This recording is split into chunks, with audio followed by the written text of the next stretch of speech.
ప్రభుత్వం ప్రకటించిన ₹6 కాకుండా జేడీ నెల్లూరు జైన్ ఫ్యాక్టరీల వద్ద కిలో తోతాపూరికి ₹5 అంటూ బోర్డు పెట్టడంతో మామిడి రైతులు రచ్చ శనివారం సాయంత్రం చేసిన విషయం తెలిసిందే.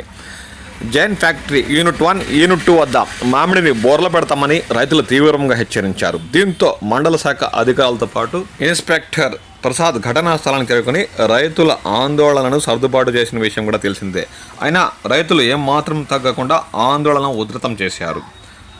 దీంతో తోతాపూరి మామిడికి ప్రభుత్వం ప్రకటించిన కిలో ₹6 జీడీ నెల్లూరు జైన్ ఫ్యాక్టరీ యాజమాన్యం ఎట్టుబడులకే దీంతో తోతాపూరి మామిడికి ప్రభుత్వం ప్రకటించిన విధంగానే కిలో ₹6 కొనుగోలు చేసేందుకు జీడీ నెల్లూరు వద్ద ఉన్న జైన్ ఫ్యాక్టరీ యాజమాన్యం ఒప్పుకున్నారు.